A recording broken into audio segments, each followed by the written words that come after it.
जय हिंद दोस्तों, मैं स्वागत करता हूं आपका एक कदम हिंदी की ओर यूट्यूब चैनल में। आज आपको मेरी तरफ से विश्व पर्यावरण दिवस की हार्दिक शुभकामनाएं। साथियों, आइए आज जानते हैं कि पर्यावरण होता क्या है। मतलब चारों तरफ से, आवरण मतलब एक लेयर जो हमको चारों तरफ से घेरे हुए है, वह लेयर जिससे हम चारों तरफ से घिरे हुए हैं, वह पर्यावरण कहलाता है। पर्यावरण के विभिन्न अंग होते हैं, विभिन्न भाग होते हैं, जिसमें पेड़ पौधे, पशु पक्षी, जल, तालाब, झरने, नदियाँ आदि सभी चीज़ें आती हैं जो प्रकृति द्वारा हमें प्रदत्त की गई हैं। और ऐसे पर्यावरण में हम लोग जी रहे हैं, तो किसी चीज़ को स्पेशल विशेष रूप से मनाने की आवश्यकता क्यों पड़ती है? किसी वस्तु के ऊपर उसके लिए एक विशेष दिन का चयन करने की ज़रूरत क्यों पड़ती है? आइए इसके बारे में हम जानते हैं कि पर्यावरण दिवस को क्यों चुना गया, क्यों चयन किया गया। तो जब विज्ञान ने तरक्की किया और नए नए तकनीकी सामानों का उपयोग करने लगे, जब से हम विज्ञान के सभी नए नए आविष्कारों का उपयोग अधिक मात्रा में करने लगे, तब से प्रकृति द्वारा प्रदत्त की गई चीज़ों को नुकसान पहुंचने लगा। जैसे कि जब ये गाड़ी आए, वैन आए और इसमें पेट्रोल डीजल के रूप में ईंधन का यूज़ हुआ, ईंधन का उपयोग किया गया, तब ये जल करके धुएं के रूप में हमारे पर्यावरण को प्रदूषित करने लगे। और जो लोग कचरा, पॉलीथीन को लोग जलाने लगे, उससे जो धुआं निकला वो भी हमारे पर्यावरण को प्रदूषित करने लगा, जिसके कारण पर्यावरण प्रदूषण फैला। फिर उसके बाद इसी क्रम में पुनः वायु प्रदूषण, ध्वनि प्रदूषण, मृदा प्रदूषण और जल प्रदूषण, रेडियोधर्मी प्रदूषण इत्यादि अनेकों प्रकार के प्रदूषण आने लगे, जिससे हमारा पर्यावरण बहुत ही जल्दी प्रदूषित होने लगा, जिससे हमारे ऊपर असर पड़ने लगा। जो ओजोन परत होती है वायुमंडल में, उसका ह्रास होने लगा। और वो ओजोन परत का कार्य क्या होता है? ओजोन परत का कार्य होता है कि सूर्य से जो पराबैंगनी किरणें आती हैं, हानिकारक कीड़े जो मनुष्य के लिए बहुत खतरनाक होती हैं, जीवों के लिए बहुत खतरनाक होती हैं, उनको ओजोन परत पृथ्वी पर आने से रोकता है। और जब प्रदूषण फैला और ओजोन परत तक पहुंचा, तो ओजोन परत का क्षय होने लगा, जिसके कारण वो पराबैंगनी किरणें पृथ्वी पर आने लगीं। और यदि इसी तरीके से पर्यावरण प्रदूषित होता रहा, तो कुछ ही दिनों में इस धरती पर इतना तापमान बढ़ जाएगा और पराबैंगनी किरणें इतनी आने लगेंगी कि जिससे आदमी को बहुत नुकसान होगा, जनधन की बहुत हानि होगी। तो पर्यावरण प्रदूषण हमें नहीं करना चाहिए। आइए जानते हैं कि पर्यावरण दिवस क्यों मनाया जाता है, क्यों किसी पर्यावरण के लिए हमने एक विशेष दिन को चुना, या कोई भी ऐसा जो वस्तु है उसके लिए एक विशेष दिन को चुनने की आवश्यकता क्या होती है। जब पर्यावरण प्रदूषित होने लगा, तो उसके लिए, उसके बचाव के लिए उसकी पर्यावरण की क्या महत्ता है, और पर्यावरण हमें क्यों प्रदूषित नहीं करना चाहिए, अब गंदगी क्यों नहीं फैलानी चाहिए, इन सब की महत्ता को बताने के लिए और उसके संरक्षण के लिए एक विशेष दिन को रखा गया, जिसे सन 1972 में संयुक्त राष्ट्र संघ द्वारा पारित किया गया। तो सबसे पहले विश्व पर्यावरण दिवस संयुक्त राष्ट्र संघ द्वारा 1972 में मनाया गया था। उसके बाद प्रत्येक वर्ष 5 जून को विश्व पर्यावरण दिवस मनाया जाता है। इस दिन लोग वृक्षारोपण करते हैं, पेड़ पौधे लगाते हैं और विभिन्न प्रकार के आयोजन करते हैं, और लोगों को पर्यावरण का महत्व बताते हैं और उसके क्या लाभ हैं, और हमारे जीवन में पर्यावरण प्रदूषण का क्या प्रभाव पड़ता है, उसकी क्या हानियां हैं, ये सारी चीज़ें लोगों को बताते हैं। और जागरूक करने के लिए कि लोग पर्यावरण को प्रदूषित ना करें, स्वच्छ बनाए रखें, इसके लिए जिससे पर्यावरण प्रदूषण कम हो। और हमारा जीवन उचित रूप से सुखमय व्यतीत हो, इसके लिए पर्यावरण विश्व पर्यावरण दिवस मनाया जाता है। विश्व पर्यावरण दिवस के दिन हम लोगों को अपनी जो विचार हैं और जो उस विचारों पर जो लोगों के विचार हैं कि पर्यावरण को कैसे संरक्षित किया जाए, पर्यावरण को कैसे सुधारा जाए, जो उसमें प्रदूषण फैला हुआ है उसको कैसे कम किया जाए, इसको लागू करना चाहिए, इसको फैलाना चाहिए, इस पे कार्य करना चाहिए कि पर्यावरण प्रदूषण को कैसे कम किया जा सकता है। तो मित्रों, आप जितने भी लोग हमारी इस वीडियो को देखें, आप सबसे यही निवेदन है कि जल को बचावें। देखिए, कहा गया है कि जल ही जीवन है, वो भी पर्यावरण का एक अंग है। जल ही जीवन है, यदि जल ना हो तो आप समझ लीजिए कि जीवन संभव ही नहीं है।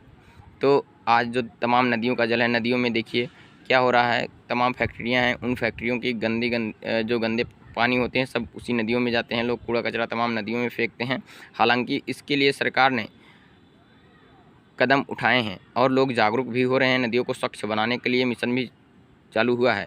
उसके बाद ऐसे खुले में हम लोग तमाम प्रकार के कूड़े कचरे फेंक देते हैं, ये भी हमको नहीं करना चाहिए। एक व्यवस्था के अंतर्गत जहां हमको कूड़ादान का उपयोग करना चाहिए, कूड़ा या कचरा ऐसे ना फैला रहे, उससे भी गंदगी होती है। और जहां तक कोशिश की जाए हम लोग जैविक पदार्थों को दबा दें या उसको खाद बनाने में उसको सड़ने के लिए रख दें, ताकि वहाँ मतलब जो है जो पौधों की पेड़ पत्तियाँ होती है वो सड़ करके खाद के रूप में तैयार हो जाती हैं, तो उसका हम जैविक खाद के रूप में उपयोग कर लें। उनको जलाए ना, जलाने से जो उसमें से गैसेज निकलती हैं वो वायुमंडल में जा करके रिएक्शन करके कार्बन डाइऑक्साइड की मात्रा को कम करके और अन्य हानिकारक गैसों की मात्रा को वायुमंडल में बढ़ाती हैं, जिससे जैसा कि हम लोग जानते हैं वायुमंडल में उपस्थित ऑक्सीजन गैस हम लोगों के लिए अत्यंत आवश्यक है। यदि ऑक्सीजन गैस ना होगी और ऑक्सीजन गैस ना हो तो हम लोगों को जितने भी प्राणी हैं उनके लिए सांस लेना अति दुर्लभ हो जाएगा और ऑक्सीजन के बिना कोई ज़िंदा भी नहीं रह सकता है। तो अगर हम लोग पर्यावरण को प्रदूषित करने से नहीं बचा सकते हैं तो हमारी आने वाली भावी पीढ़ी या हम ही लोगों का जीवन आगे बहुत ही कठिनाइयों में बीतने जा रहा है। जैसा इसका प्रमाण आज सामने है कि आज देखिए पूरे देश में कहीं ऑक्सीजन की कमी पड़ी हुई है। तो ऑक्सीजन की कमी को पूरा करने के लिए हमारे जो पेड़ पौधे हम लगाते हैं, जो पेड़ पौधे होते हैं, इनका आज बहुत तेज़ी से हनन हो रहा है, इनकी कटाई की जा रही है। जंगलों की, वृक्षों की बहुत तेज़ी से कटाई की जा रही है। लोग इसका उपयोग अनावश्यक रूप से इनका कटाई किया जा रहा है और लोग पेड़ पौधों को लगाने के बजाय उनको काट रहे हैं। तो पेड़ पौधे हमारे जीवन को चलाने में कहीं ना कहीं अपना महत्वपूर्ण भूमिका निभाते हैं।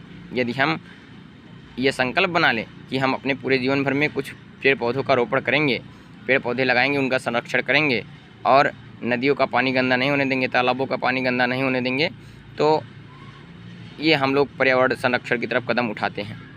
ये हमारे विचार होने चाहिए और इन विचारों को लोगों में जन जन तक पहुँचाना भी चाहिए। पर्यावरण में जंगल हमारे लिए बहुत ही महत्वपूर्ण होते हैं। जंगलों में हम विभिन्न प्रकार की औषधियाँ पाते हैं जिनसे हमारे विभिन्न प्रकार के रोग ठीक होते हैं। जब हम बीमार पड़ते हैं तो जंगलों में ऐसी ऐसी औषधियाँ होती हैं जिनको ला करके, जिनका उपयोग करके हम ठीक होते हैं। और जंगलों से हमको क्या लाभ होता है? जंगलों से हमको लकड़ियाँ मिलती हैं। कई लोग लकड़ियों को आदिकाल से ही ईंधन के रूप में अपने घर में खाना पकाने के लिए या ईंट भट्ठों में ईंट बनाने के लिए ये लकड़ियों का उपयोग किया जाता है। और जो कुर्सी मेज़ होती है इसको बनाने में लकड़ियों का उपयोग किया जाता है, तख्ता बनाने में लकड़ियों का उपयोग किया जाता है। तो बहुत सी जगह होती हैं जहाँ से हमें जंगल से ही लकड़ियाँ प्राप्त होती हैं और जंगल में औषधि भी पाई जाती है, जंगल से हमें फल प्राप्त होते हैं। तो जंगल जो कि पर्यावरण का एक अभिन्न अंग है वो हमारे लिए बहुत ही महत्वपूर्ण है। और कई लोग इन्हीं जंगलों में से लकड़ियाँ काट काट करके अपना पालन पोषण करते हैं, गरीब लोग जो होते हैं। और जंगल जो होते हैं, पेड़ जो होते हैं, जो पर्यावरण का एक बहुत ही अच्छा अंग है, बहुत ही महत्वपूर्ण अंग है। ये मिट्टी के कटाव को रोकते हैं। जहाँ पर उपजाऊ मिट्टी होती है और बारिश होने पर वहाँ की मिट्टी बह जाती है, लेकिन अगर पेड़ पौधे वहाँ पर लगे हुए हैं तो वो मिट्टी के कटाव को रोकते हैं। और ये आवाज़ को अवशोषित करते हैं। जो वायु जहाँ पर ध्वनि प्रदूषण, ये ध्वनि को अवशोषण करने वाले होते हैं। वृक्ष जो होते हैं ध्वनि को अवशोषित करते हैं। जहाँ पर ज़्यादा ध्वनि होती है, अगर वहाँ पर अधिक मात्रा में वृक्ष लगा दिए जाएँ तो वहाँ पर ध्वनि प्रदूषण कम किया जा सकता है इन वृक्षों के माध्यम से। तो मित्रों, हमारे लिए ये पेड़ पौधे और जितने भी पशु पक्षी हैं किसी न किसी रूप में हमारे लिए उपयोगी ही हैं। जैसे गाय हुई, गाय से हमें दूध प्राप्त होता है, गाय के मूत्र से और तमाम प्रकार की औषधियाँ बनाई जाती हैं, गाय का गोबर पवित्र माना जाता है। और उसके बाद ऐसे जो जानवर हैं सभी का कुछ ना कुछ कार्य है और वो हमारे लिए किसी न किसी रूप में उपयोगी हैं। तो इसलिए हमें सबका आज पर्यावरण दिवस के दिन, विश्व पर्यावरण दिवस के दिन यही संकल्प करना चाहिए कि भाई हम पर्यावरण को संरक्षित करेंगे। अर्थात इसके किसी भी जो प्रकृति ने हमें प्रदान किया है, पर्यावरण के जो हमारे चारों तरफ है, जो वस्तुएं प्रकृति ने हमें उपहार स्वरूप भेंट किया है, हम उस उपहार को अनावश्यक रूप से नष्ट नहीं करेंगे। हम उसका उचित मात्रा में उपयोग करेंगे और ऐसा कार्य नहीं करेंगे कि जिससे उसका अनावश्यक रूप से दोहन हो। तो इसलिए मित्रों, आज हमारी आपसे यही गुजारिश है कि आप लोग पर्यावरण को संरक्षित कीजिए, पर्यावरण को बचाइए। केवल विश्व पर्यावरण दिवस का स्टेटस लगाने से या विश्व पर्यावरण दिवस एक दिन मनाने से ये कार्य नहीं होने वाला है। आज सबका जीवन, जन जन का जीवन खतरे में पड़ा हुआ है। ऑक्सीजन की कमी पूरे देश में पड़ी हुई है। तो इसको केवल और केवल एक ही उपाय है कि हम अधिक मात्रा में पेड़ लगाएं, अधिक मात्रा में पेड़ों का सृजन करें और जो हमारे पेड़ हैं उनको हम बचाएं।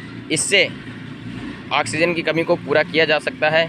तो बंधुओं, तत्कालिक रूप से नहीं, लेकिन हमारी आने वाली जो भावी पीढ़ी है उसके लिए हम ये उपाय कर सकते हैं और उनको, आने वाली पीढ़ी को भी यही ज्ञान देना है कि भाई देखो, पेड़ों को नहीं काटना है, पर्यावरण को संरक्षित रखना है।